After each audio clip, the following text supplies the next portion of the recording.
Who has a landline? This has got to be Someone's got to Glenn. answer the He's phone. like 100 years old. Once again, Glenn is not like he's a 100-year-old person, Asian that doesn't age because he has a landline. Or my fax machine.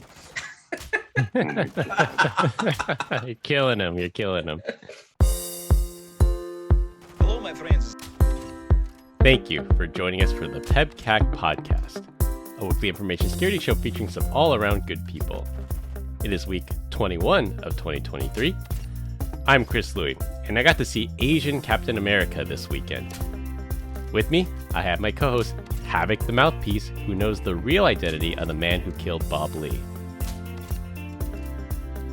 So, Who the heck is Asian Captain America? I just want to know It's where, exactly where what you did that think it come is. from? you're time out. You're stealing my lines, Glenn. Because there's two things I don't understand right here. Who the heck is Captain Asian America? And then part two is, who the heck is Bob Lee? Or Bob Ross? What did you say? Bob Lee. The Asian Captain America. Bobby is Lee. an Asian guy wearing a Captain America costume. It was interesting, to say the least. And Bob Lee was the former CTO of Cash App that was murdered in San Francisco. Okay. Not Stan Lee, Correct. the creator of Marvel. So close. But Yeah. Bob Lee, Cash App guy. Okay. Yeah. All right.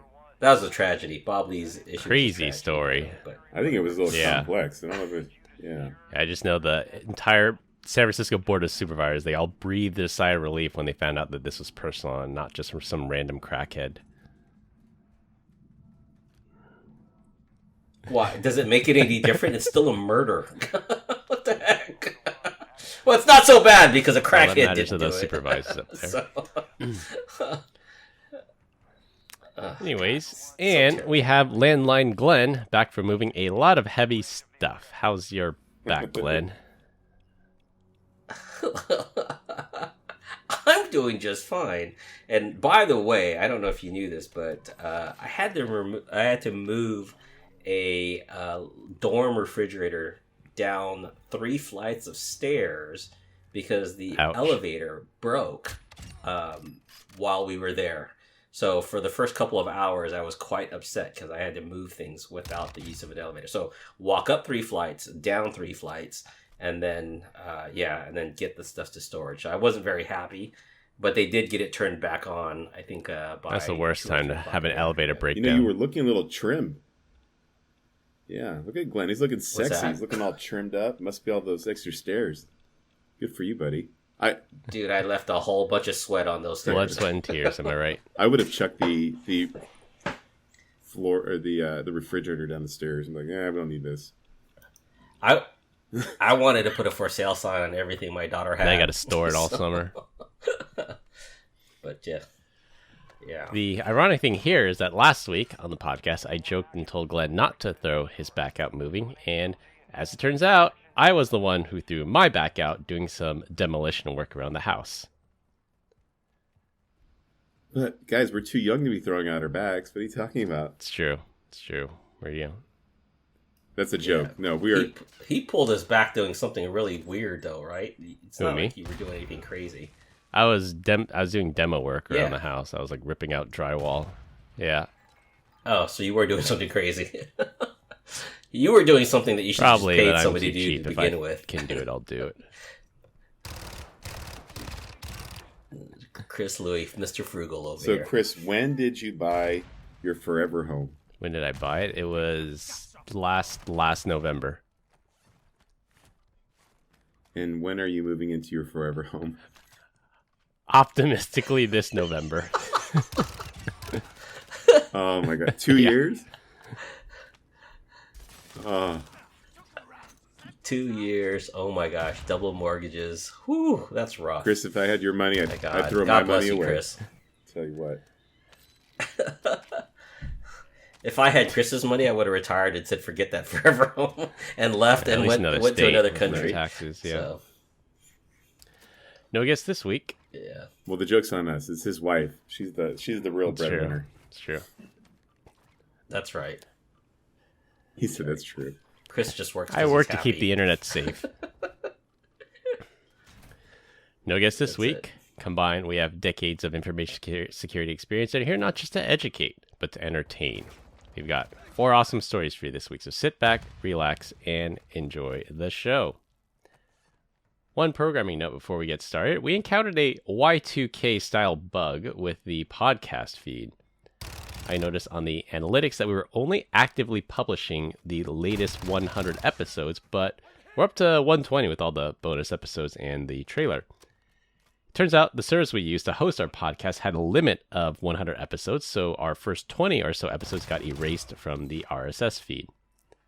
At some point, the service expanded that number, and you had to manually tell it that you had more than 100 episodes. So I did that this weekend, and all episodes should once again be available for listening.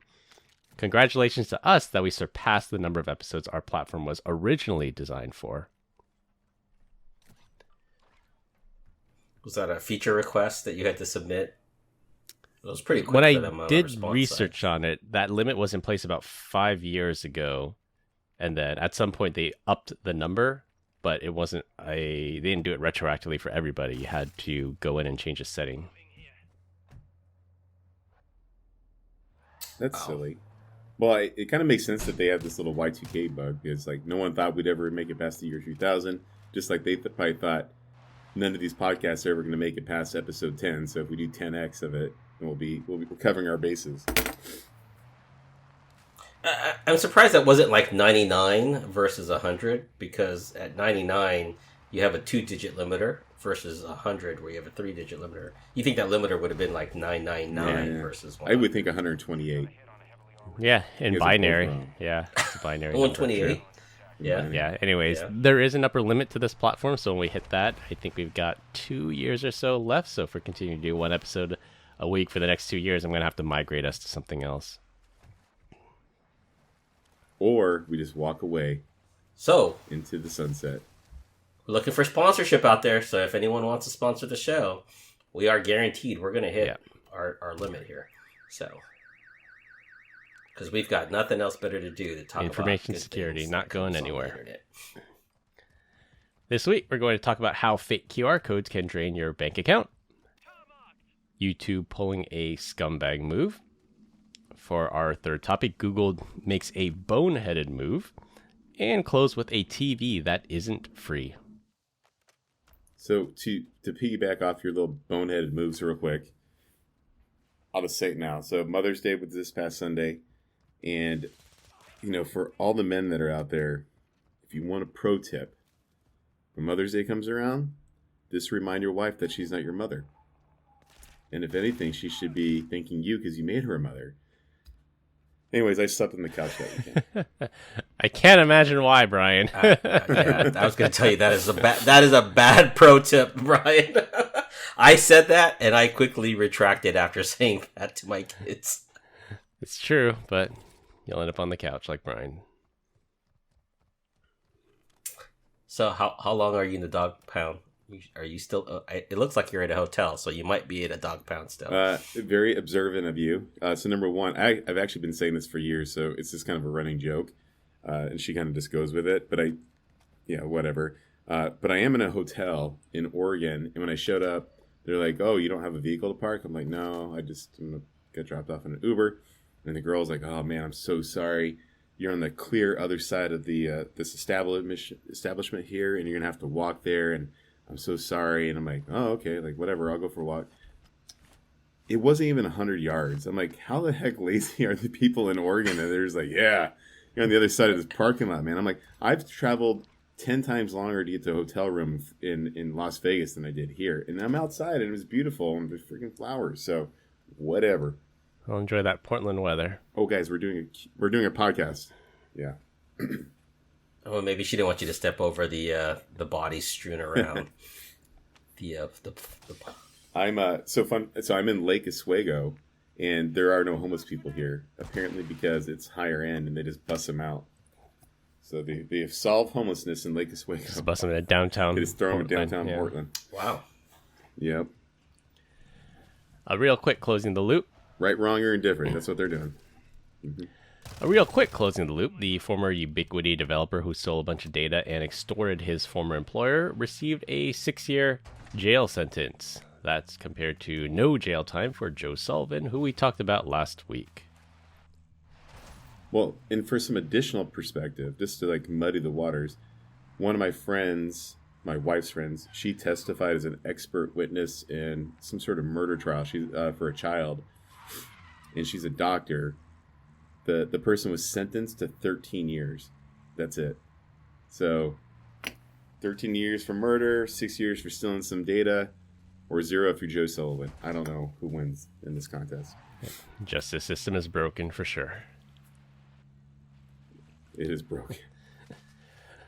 For our first topic, this story has been around for over a decade. I remember talking about it back in my Iron Key days in the context of banking Trojans. But if we're still talking about it, that means it's still relevant and it's still working.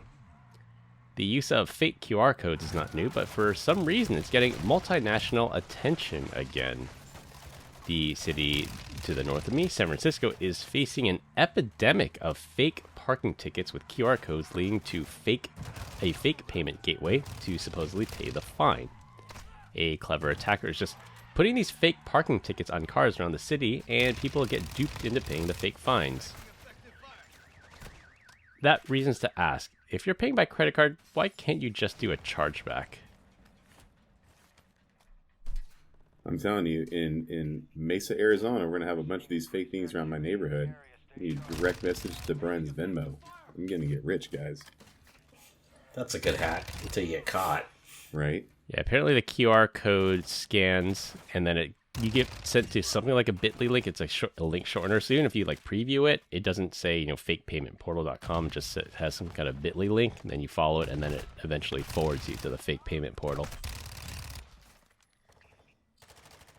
Parking in San Francisco is... Was it say bankofamerica's.com? Bank of America's, yeah.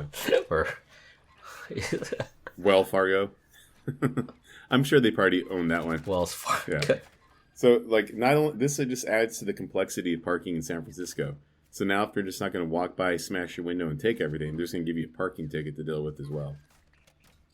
That's not even real. Yeah, and now how do you validate that it's a real parking ticket versus not one, right? So...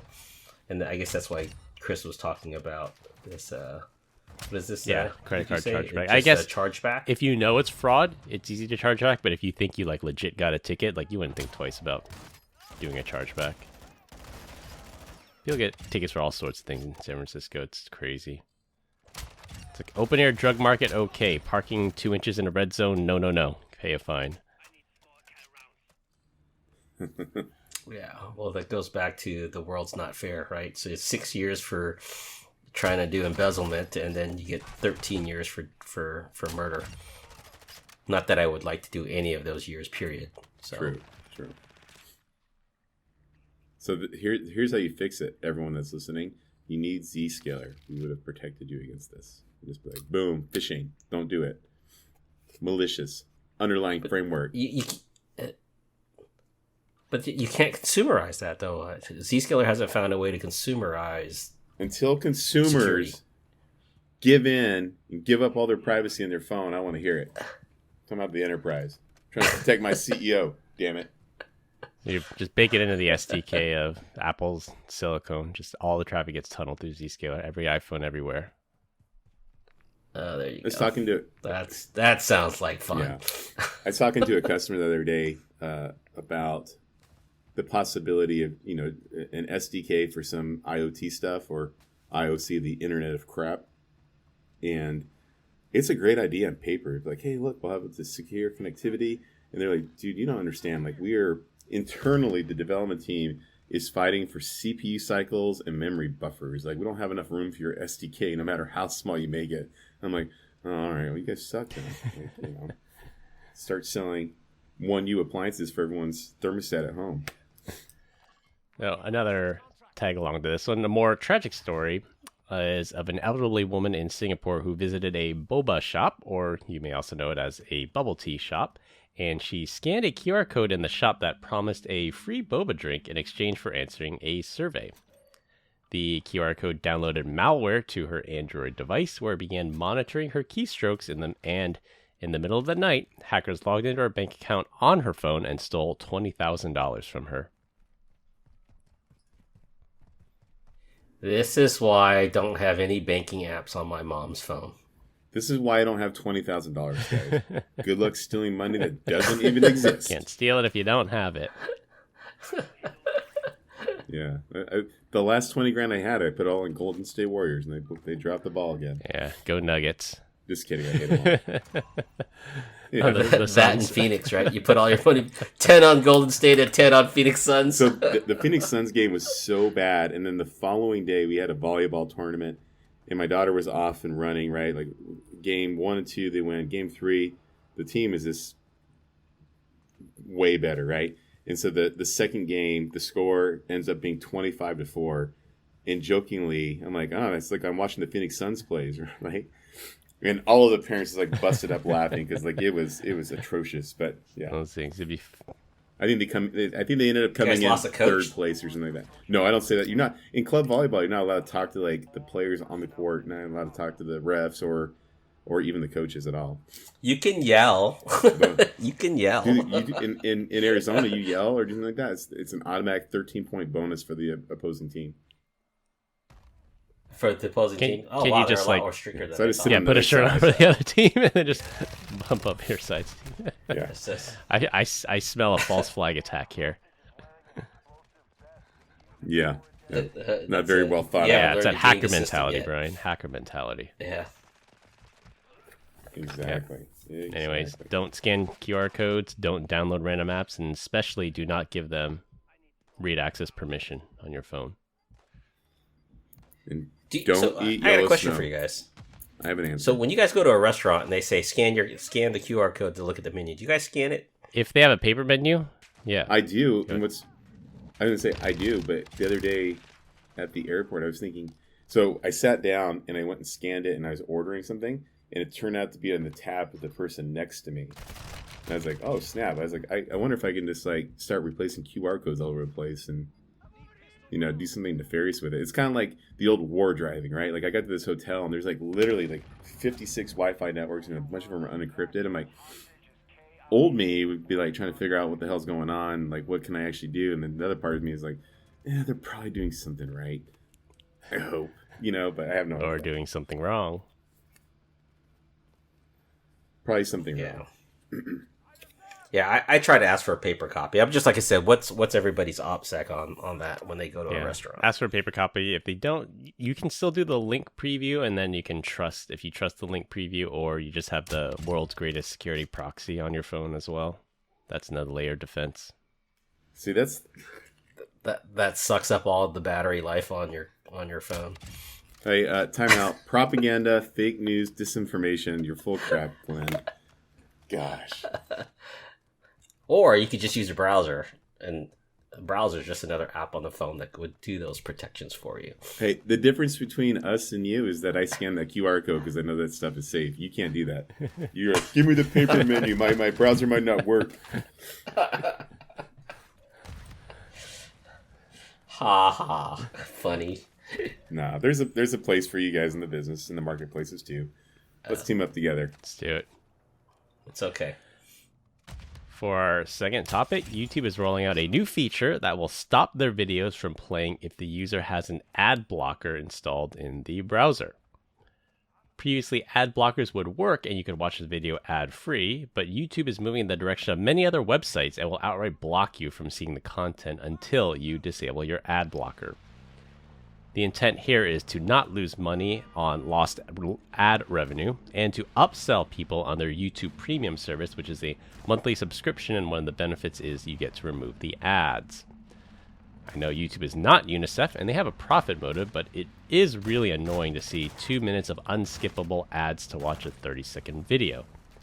There's also ads that interrupt in the middle of the video. This will just lead to a trace buster situation, and the ad blockers will look for ways to circumvent YouTube's controls to allow users to watch videos without ads again.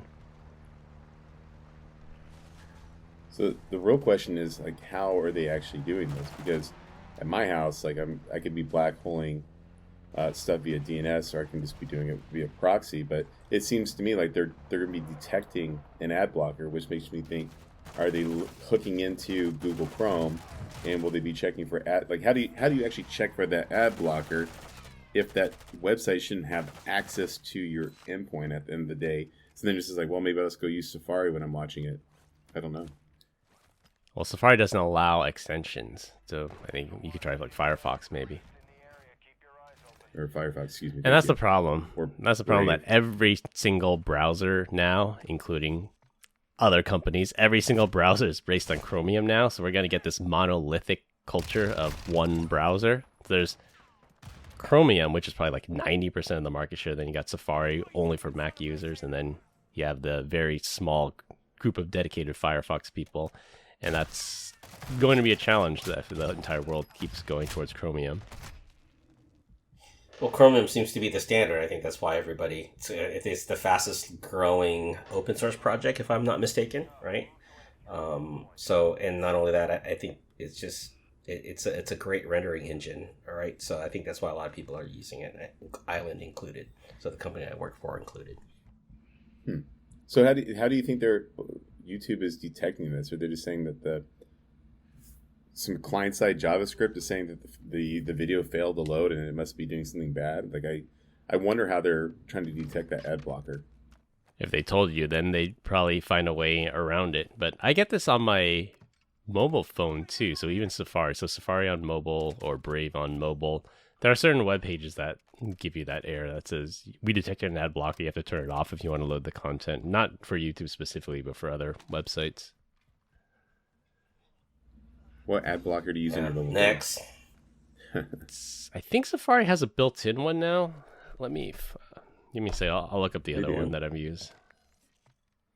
So you're using Safari on your phone? I use Safari and I use Brave because not everything works on Brave Mobile, so I still have to use Safari sometimes.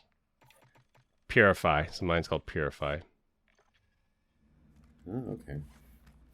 Look at that. If you're listening, now you're learning. Sponsorship. We're looking for sponsorship from any one of those. I think AdGuard is another one. I used that one a while ago, but then I think I'm permanently on Purify, so I like them. Yeah. To our prospective sponsors, we could be recording this stuff every day. I don't have to work 40 hours a week. Yeah, for the right price. Yeah. I'll let my hair down. How does everyone get sponsorship from those VPN providers? Like everyone's got a sponsorship to those VPNs. Like why can't we do that? It's more affiliate, I believe, for the VPN. I don't know if there's a flat rate that they give you, but I know for the affiliate codes, this is use my coupon code. I think they get like 50% of the subscription or something crazy like that. Maybe we should try. Who's our marketing department here, Chris? That's Brian. The heck, Brian. There you go. Get right on it. He has the most Instagram ad experience out of the three of us. That's true. Just a shout out to this new service I found, relatively new to me at least. It's called 12foot.io, 12ft.io, where it uses Google's crawlers to view cached versions of news articles without the paywall. So if there's an article on Forbes or Washington Post or one of these services that require you to subscribe to it, go to 12ft.io, type in the article, and it'll show you a cached version of it without the ads.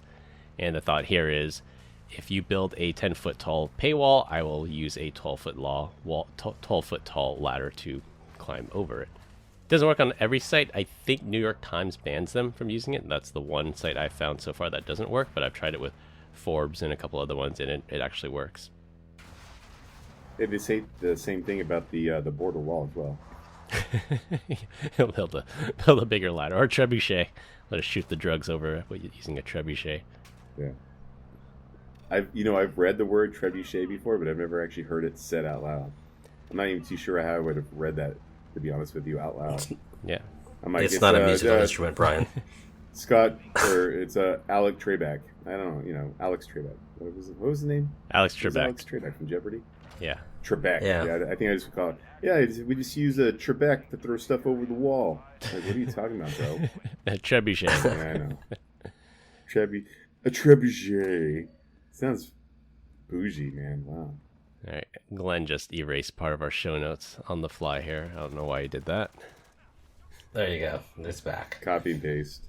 Old man stuff. You wouldn't understand. Cut and paste. He cut it because it was gone. It's back. I did undo. Stop it. For our third topic, Google does the most brain-dead move and released the .zip top-level domain for open registration. Novel and unusual top-level domains are not new. I registered a .cloud TLD, but the .zip one is especially dangerous due to how programs such as email clients interpret website URLs. If I send an email for www.chrislouis.net, an email client or Google Docs will automatically convert that into a clickable hyperlink. Eventually, this will happen to .zip URLs. The more astute of you can see where this is going. As an attacker, all I have to do is register the importantfiles.zip domain and upload a malicious zip file to the root of that domain. It starts downloading as soon as someone opens the URL, so I can innocently craft an email to Brian saying, I backed up my files, and the file name is importantfiles.zip, referring to a specific file, but his email client will convert that into a hyperlink and take him to the website importantfiles.zip. If he clicks on the hyperlink, he expects a zip file to download, and it will, but it will be a malicious file from a third party, not the author of the message or a post. So as a result, we get a trusted source inadvertently linking to a malicious file. Time out. Why am I the village idiot in your story? We could have picked Glenn. Well, you've openly admitted on the show that you click links without even thinking about it because you have so much faith in your security. Yeah, that's right. All right. You're just so confident. But I don't like it in this one.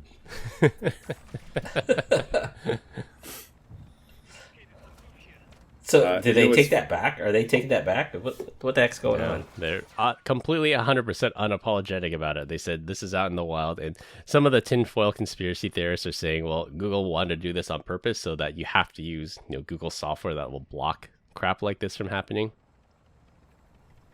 What happened to do no harm? This is like nothing but harm. Do no evil. Do no evil. That's evil. Yeah, I think Google's given up on do not evil a long time ago. It should be like do nothing stupid because they're just right on par on that one. Immediately when I thought of this, I was like, man, one of the first things I learned how to use back in my DOS days was PK-unzip. You guys remember that? Yeah. Mm-hmm. Yeah, so I went to go buy PK-un.zip. Well, I'll be honest with you. I tried to buy unzip first because I just thought that'd be hilarious. Yeah. But it was already taken. So then I tried PK-unzip because I just thought, from a nostalgic point, that'd be pretty cool. Both of them were taken, so someone else is one step ahead of me. Yeah, someone registered financialstatement.zip, and they're using that as a proof of concept of how stupid this is. So if you type in financialstatement.zip in your URL bar right now, you're going to download a zip file, and I can't vouch if it's malicious or not, but it will download a file called financialstatement.zip just to prove how dumb this is. Ooh, how about bigpackage.zip? Brian would own that one. Ooh, risky. Risky click of the day. Riskyfile.zip. There we go. Yeah, this is a good one. This is a good demo. Yeah, well, this zip TLD sucks and it needs to be immediately revoked. That is so awesome. The only solution I can see right now is use a URL filtering service to block the .zip top-level domain, as I already have in my household, and things like .top and There's a whole bunch of risky TLDs. Like, no reason to go there. There's no legitimate websites hosted there. Just outright block this.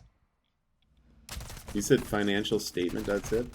Financialstatement.zip. Yep. Yeah, I put it in the show notes. I'll link through to it in the show notes as well, assuming it's not a malicious file. We shouldn't get flagged. So I got redirected to HTTPS, but it's connection reset. So something's going on. Maybe from an organization I standpoint. think you spelled financial wrong.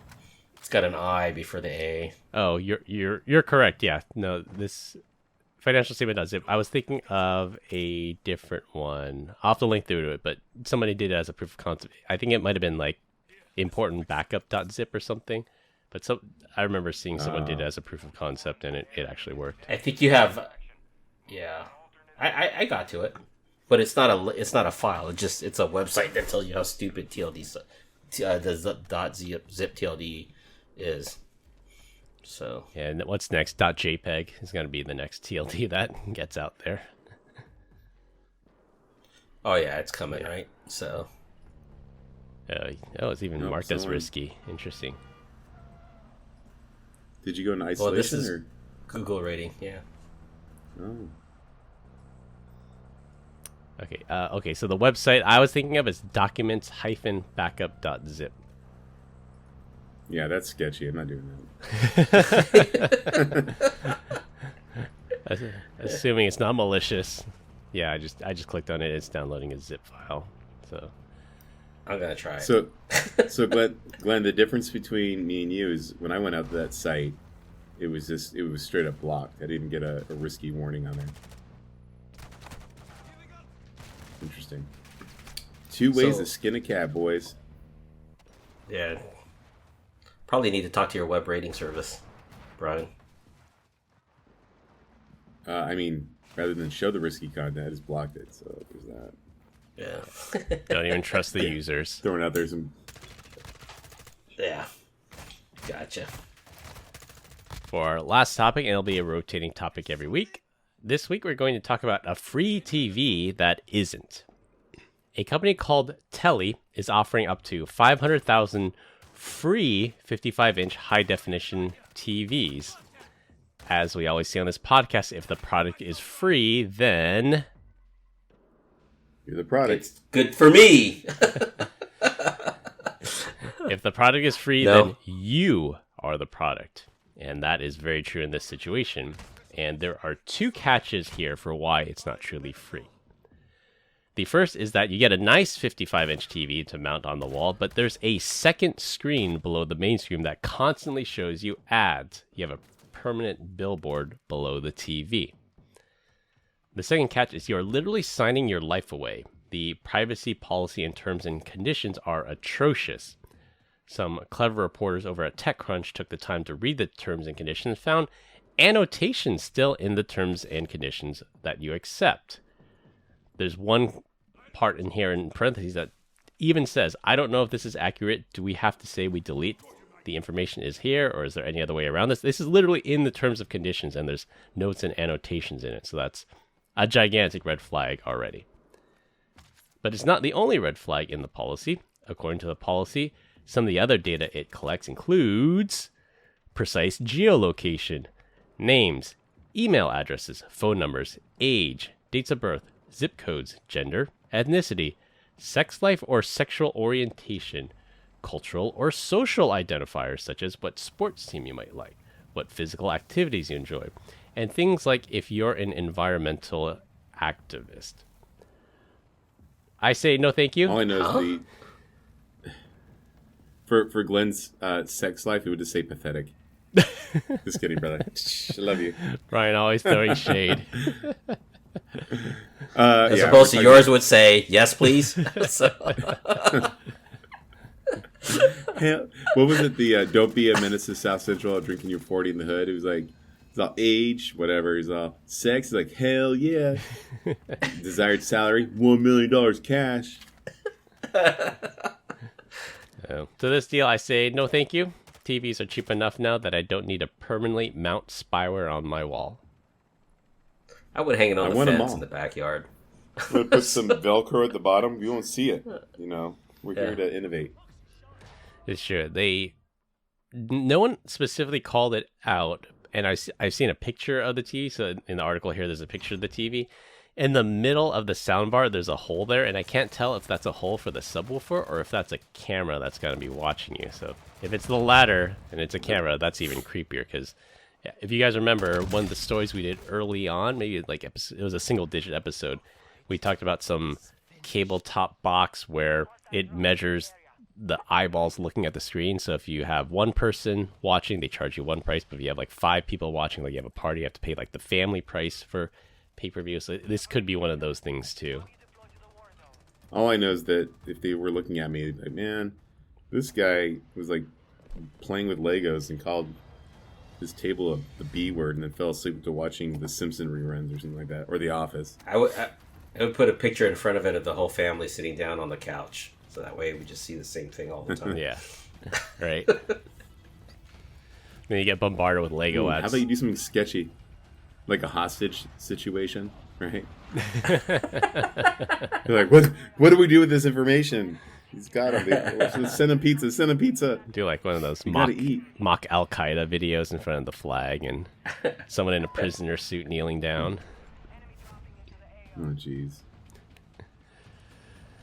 Yeah, not a big fan of signing away privacy. Like I remember, I might be dating myself a little bit. Do you guys remember a service called All Advantage? I think it was alladvantage.net. There's this service. No. I was younger at the time, I'll say.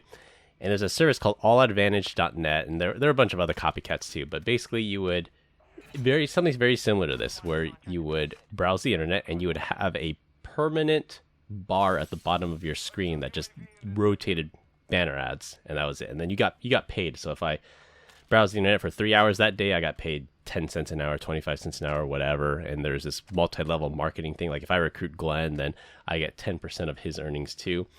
And it seemed like a good business idea at the time, except for there were software exploits that would allow you to throw up like 50 of these bars on your one single computer, and then you use an auto mouse mover to mimic people using a mouse. And I'm not admitting to anything. Actually, I probably could. The statute of limitations is far away. But you could collect like 50 checks a month using one computer, and then just having like 50 of these bars on your one computer, assuming you had enough RAM to run all of these. So this reminds me a lot of that, and people are going to find ways to game the system, like Brian said, just Velcro over that second TV screen there.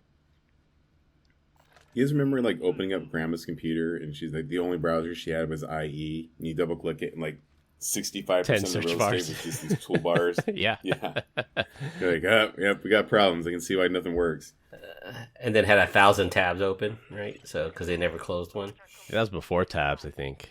I remember the old school IE, you'd have to open a new window. Oh.